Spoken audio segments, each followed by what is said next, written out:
Speaking of things that have been half-assed, Star Trek as of late. What? What a transition. Well, what I mean by Well, that. I don't agree with. Oh, that's a hot take already. Well, I mean, let's look at Star Trek. Top down first, right? So Star Trek, a little guy named J.J. Abrams, I believe Julian, he's a favorite director of yours. Yeah. Oh, yes. No, what? Oh. If we pull the tape on the Star Wars episode, I'm pretty sure you said, and this is a direct quote from Julien Schwab, I love JJ. If I ever have a second son, I'm going to name him JJ Abrams Schwab. Yeah. Don't remember that, but I believe you. I believe you. But if we look at Star Trek in the last 20 years or so, we have the J.J. Abrams films, which were, for the most part, kind of these epic big blockbusters. They start a whole other universe, which, in Star Trek world, you can do that. But, they were the typical action-y movie. We had Paramount and CBS launch their new product, the CBS All Access Pass. And we had 2 series come out, the Star Trek Discovery series, which wrapped up season 2 a while back. Season 3 is coming out in October. And then What? Yeah, October. Season 3 of Really? Star Trek Discovery. Yes. Wow. Get with the times, Brian. I know. And then more recently, we have Star Trek Picard, a series that also wrapped up that made me want to gouge my eyeballs out. Just not the best thing ever. And then even that brings us to kind of like the present. Star Trek Lower Decks, an animated show. It comes from the minds of some of the writers from Rick and Morty. Yep. And it's an animated series that follows a crew, basically the B-listers who do it's like the red shirts. D-listers. Are they red shirts? I mean, is that what you would call red shirts? Are those They're characters? red shirts? D-listers. They're literally at the lower decks. They even have a visualization of the map of the starship, and like, oh yeah, this is where all the bridge officers are and stuff, and we are all the way here at the butt, the very bottom of the ship. Yeah. But yeah, we got to see this. My initial take was going into it. The trailers and everything were fun. It was goofy, and I honestly thought it was going to be just kind of something kind of stupid and just kind of dumb. But somehow this first episode was amazing. It was a great combination of fun comedy, but then also tying into Star Trek world and making it, kind of fit within what I know about Star Trek. So what I'm trying to say is Star Trek's back, guys. Oh, Be more wow. excited.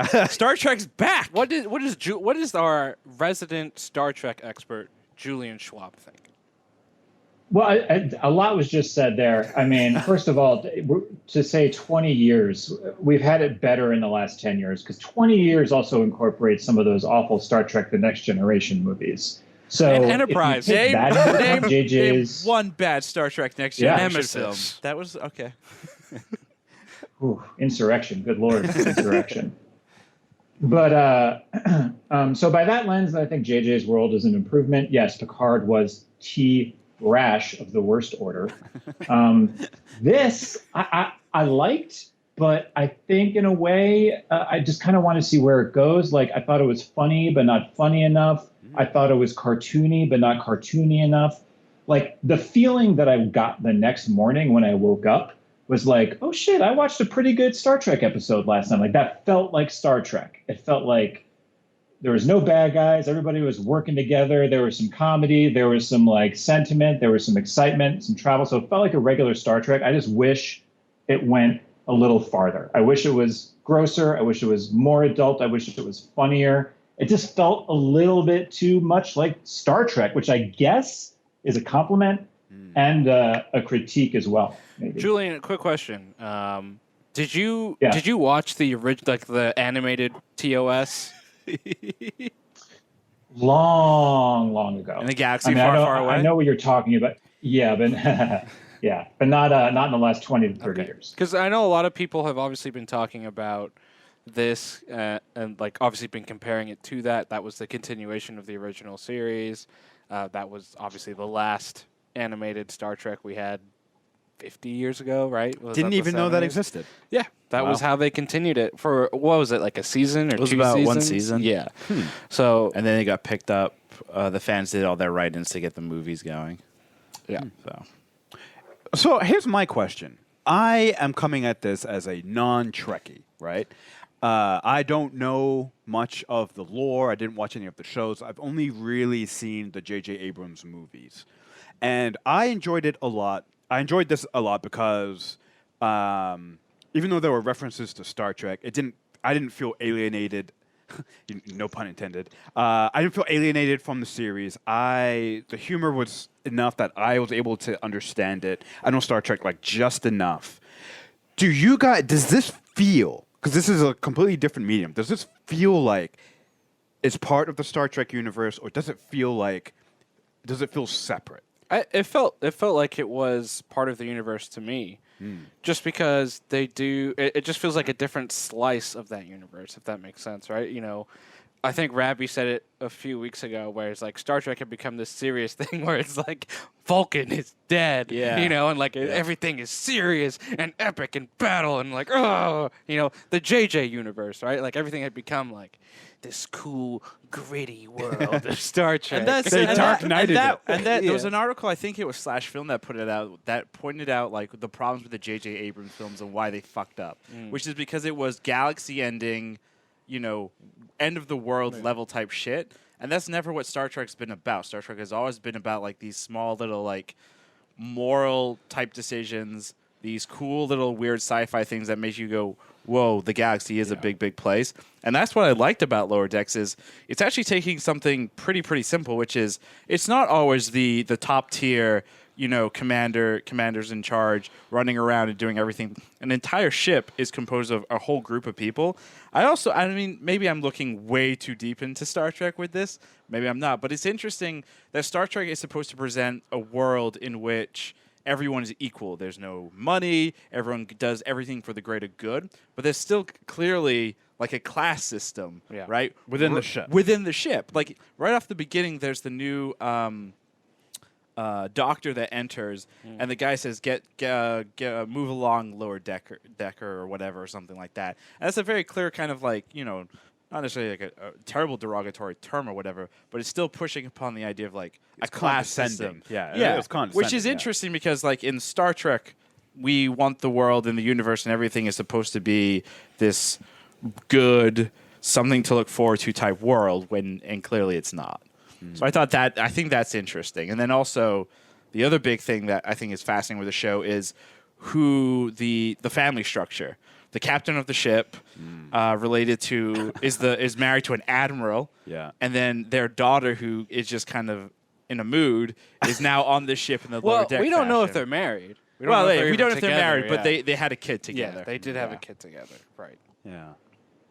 I'm looking forward to when that is used in future episodes, right? Because they saved that for the reveal at the end of this first one, so you don't really get to see how that's going to actually play out. So I'm excited to see how that's going to work.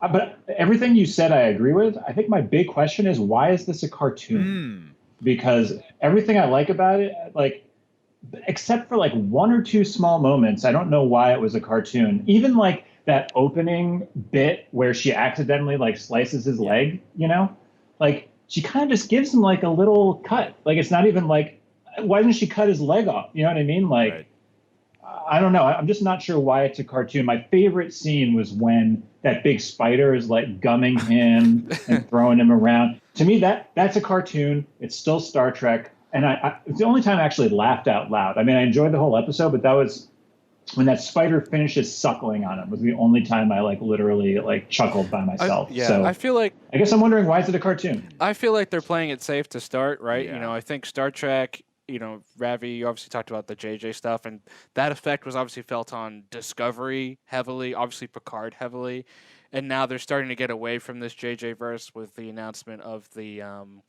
obviously like the new Enterprise series with like Pike and Spock and everything. I think with this show, trying to go back to a lighthearted tone, kind of going back to the original tone.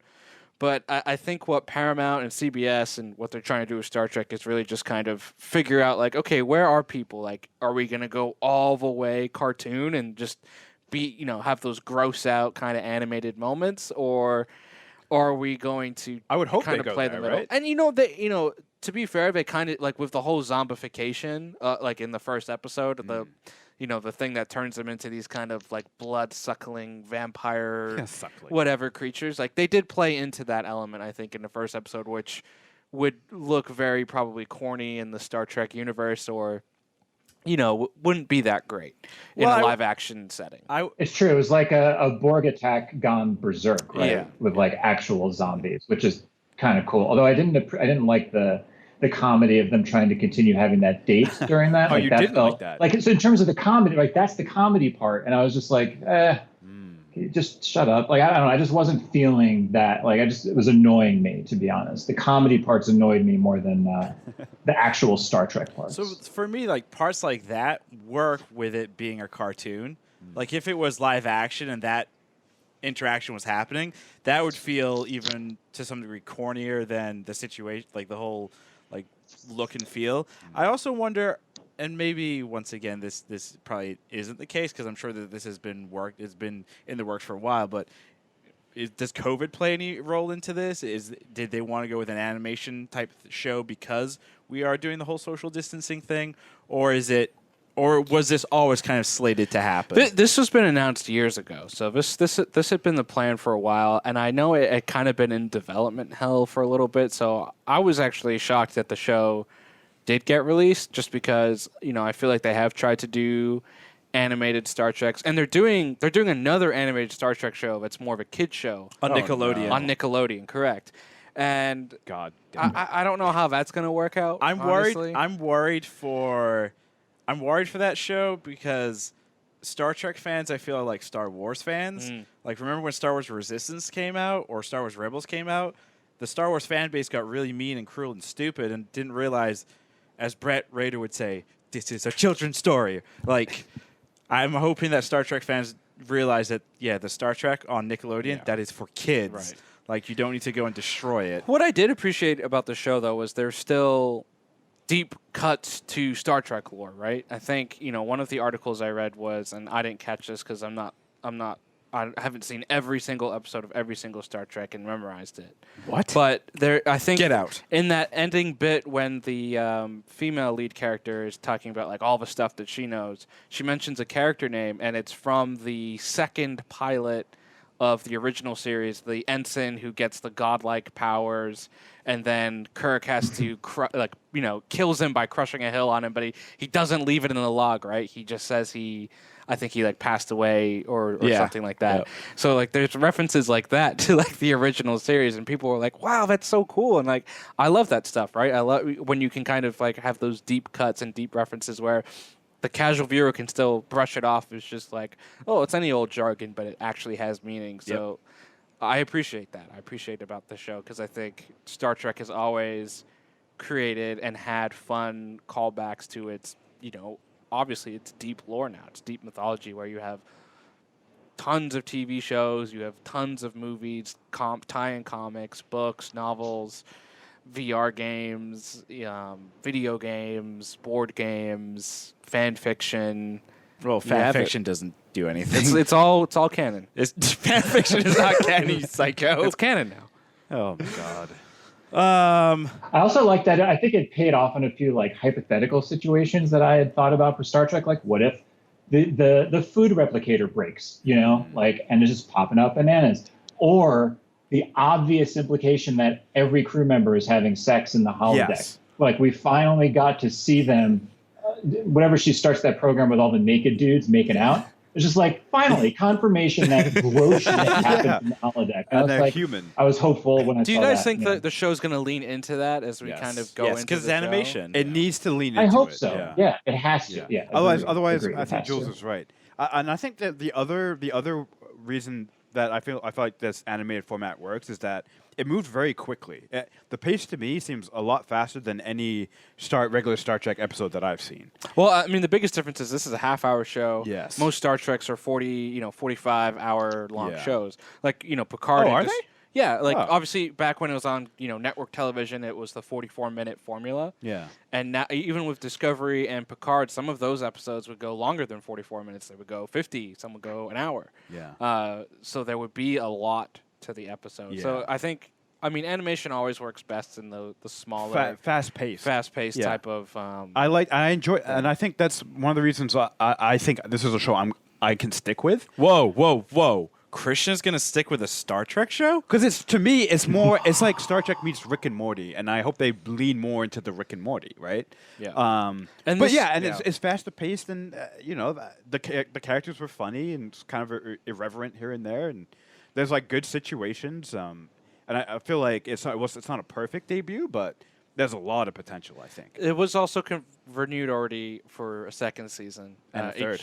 A third season? No, I made that. No, I was like, wow. Christian's deciding. So there are two. So there will be a second season. This first season is going to run for 10 episodes, and the second season will also run for 10 episodes. Nice, and that's perfect. 10-episode run, I think, is a good, especially for an animation series, I think that's a good amount of time. One of the other things that I really enjoyed was the opening, right? The opening The ship like sequence. running away and stuff. The ship running away, like it had like the classic like Star Trek music and like the dialogue and everything, and then like all these situations of like, flying up to the Borg and be like, yeah, fuck this, like leaving, like that normal, like that, like what we would all want to do in like these really like bizarre and scary ass situations. That actually leads me to my next question. Did you guys know, because you guys are Star Trek fans, is the idea of a second contact ship new from this, or have you always known about these second contact ships? Because the idea is hilarious to me.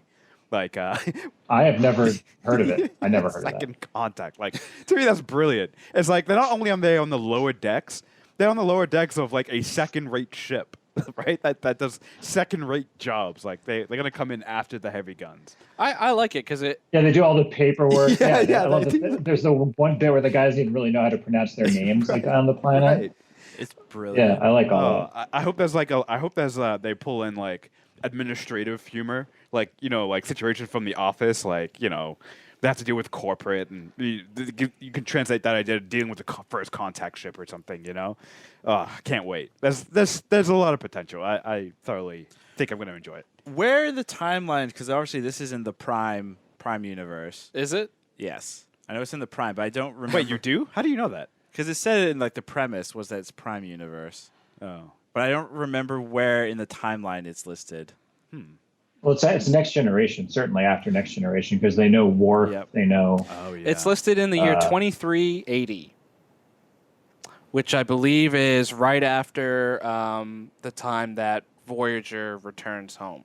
Voyager. Like I think Voyager returns home in like 2378 or 2379.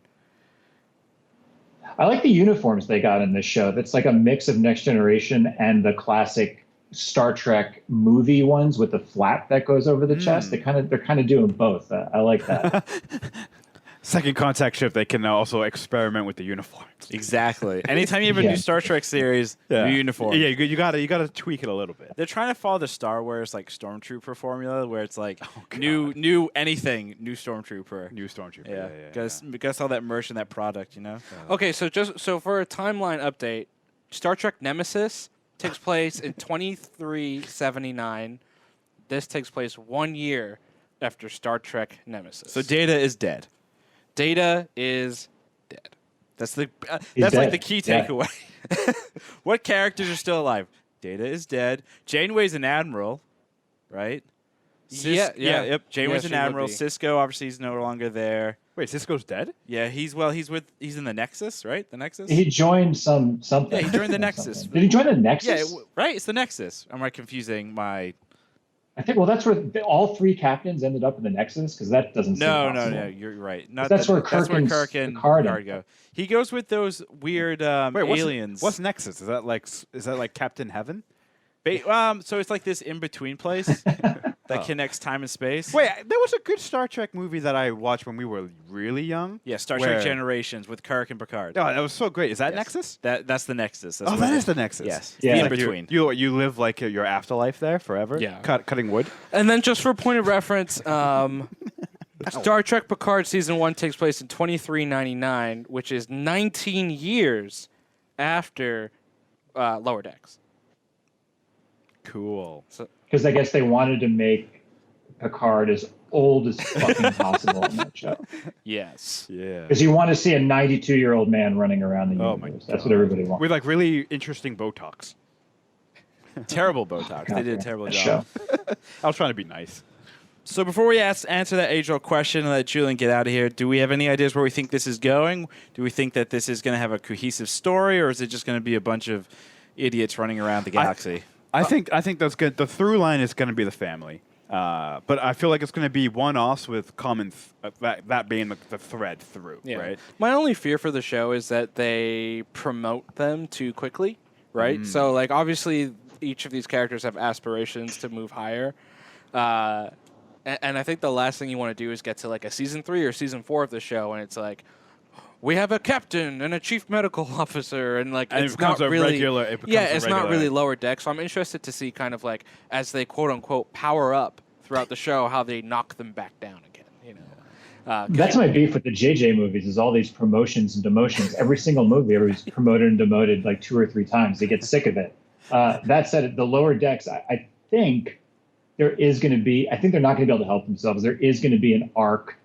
I just think that this Klingon they're setting up, I don't know if you noticed, but both the 2 main characters are on the bridge at comms and steering the ship, so they're at least promoted to like there. So, you know, I wouldn't be surprised if there is some like overarching business in this show yeah, beyond just the family stuff. Yeah, my biggest disappointment of the show was how much the bridge officers were featured, and you know they're all voiced by pretty big name actors, which makes me believe that they're going to be pretty prominent in the show. And really, like I was just hoping, like you know they're kind of the background characters, you know, and the Lower Deck people are really the main characters. But you know, I guess all you can do is wait and see Right. how it goes. Are you familiar with that Next Generation episode? I believe it's called Lower Decks. Where we actually follow. Anybody know this episode? No, I'm not familiar with that one actually. I'm sure. It's essentially this premise. It's not cartoonish, but it follows some ensigns for a whole episode, and the bridge crew are treated like they're treated in this episode, where like you know they look up at them and they're kind of like almost the Peanuts parents. You know, like you don't even hear what they're saying. Kind of, they're like in a distance. It's kind of interesting. It's not a very good episode, but I think it's called. Well, Lower actually, Decks. critics disagree with you. So I have it right here. It's the 167th episode of Next Generation, 15th episode of season 7, and it's been widely considered one of the best episodes of the Next Generation and the entire Star Trek franchise. It's normally put in the top 10 best all-time Star Trek episodes. And Julian's head time? is exploding. What? It's also No. considered to have one of the saddest moments in Star Trek history. Don't ruin it because I'm going to go watch it after this. I was just reading what it says the internet says, what the internet has said about it. I'm Wow, just reading what interesting. the Well, what internet has internet said said about that, by the way? What internet said that? www.theinternet.com. Screen Rant said. I mean, they're not always the best, but No, they're not. I think it's that time because I know Julian got to run, and thank you again. But before we run out here, Julian, was Star Trek Lower Decks season 1, episode 1 good? Good's a strong word, but I'm not given any other word here on the show. So yeah, I'll say it was pretty good. It was good. Yeah. Yeah, it was good. Jules, the name of the show is Was It Good? Yeah, but you have to say it like that. Yeah. Okay. All right. So you want an asterisk? It's yeah. Yeah, kind of, yeah. Pretty good. All right. Nice. All right.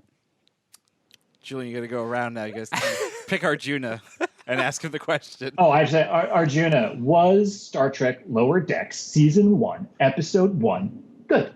I'm going to go yes. It was good. I did enjoy it a lot. I was pleasantly surprised, and I'm excited for the coming season. You're excited for the future? Yes. Wow. I'm excited for this future, but I know 19 years after this show, I should not be excited because it's Picard.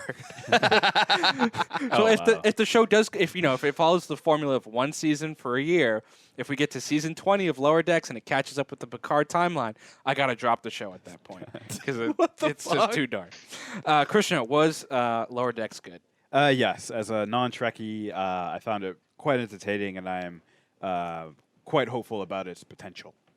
Ravi, was Star Trek Lower Decks season 1, episode 1 good? You know, I'm going to have to agree with everyone here and say yes, it was good. Nice. Boo. Wow. Just kidding. You didn't want to be a contrarian this time? No. I mean, you watched it with me. You saw how excited and happy I was watching that. Yeah, damn you were thing, very so excited. Yeah. I was very, very glad to actually watch something interesting for once in in the Star Trek universe. the Star Trek universe, unlike that fucking show Picard.